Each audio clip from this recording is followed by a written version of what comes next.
The following video review may contain minor spoilers and details that may ruin some gameplay experience for certain individuals. Viewer discretion is advised. Welcome back to another episode of Ludo Does Reviews. I'm your host Ludo as always, and today we're going to be looking at the game The Beginner's Guide, and I want to start this review off by showing you guys the wacky little unique intro to this game that caught my interest right off the bat.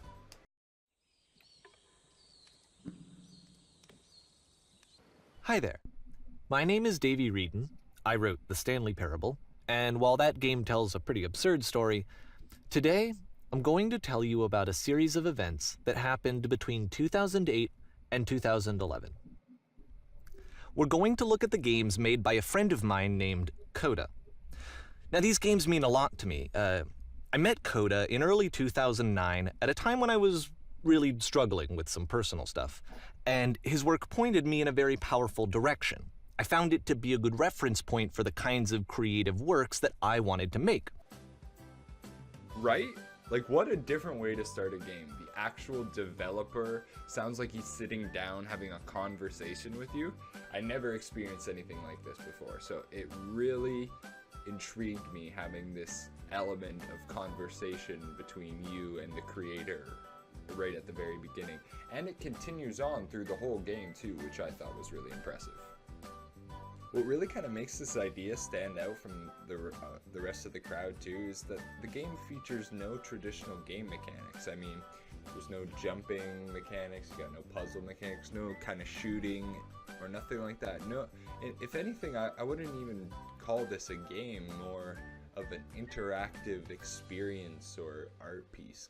Now, what really fascinated me while I was doing research for this review, and the spoiler warning was at the beginning for a reason, is that this sort of emotional roller coaster Davey takes us through in the narrative experience with his friend developer of the games, Coda, might be nothing more than a metaphor. Apparently, the entire narrative is actually this masked dark reality of anxieties and depressions that Davey was facing after the release of his first game. He cryptically explains this kind of throughout the game, but for the good part of the majority still, you're fooled into this illusionary story that he created. I noticed while playing through the game, there's several instances that there's 3 little dots that would be hidden around the maps. And at first, I thought maybe it was just a bizarre aesthetic choice, but then I saw it several more times again. I knew there had to be a deeper meaning by this point behind this symbolism, and well, what I found was thanks to this user here. And it is that Davey is trying to send a deep encoded message, one that is talking to us about games and how they stand as an art form. I mean, these 3 dots alone in an area like the game show this disconnected and confusing game space where the environments don't really work well with each other from one to the next. But when we step back and look at what the bigger picture or meaning of the game is and see what it's trying to convey to us, we see what it truly means as a form of art. I mean, kind of like how one brick is insignificant but a whole house of bricks is, that it's kind of the same as how this game stands.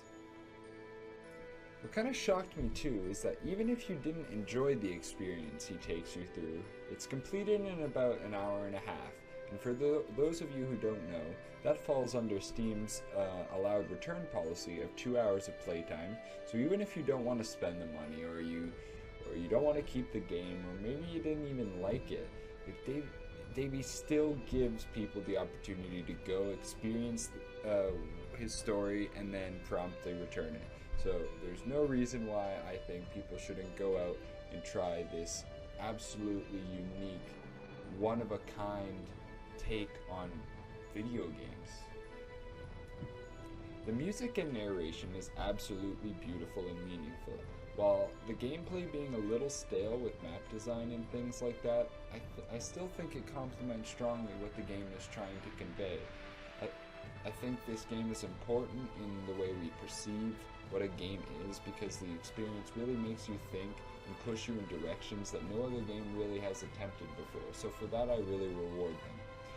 My final verdict, I'm going to say, is an 8.5 out of 10 in regards to story, length, music, and graphics, like any other game would be compared to. But for this as an interactive experience, I would recommend to anyone. Definitely gotta try it.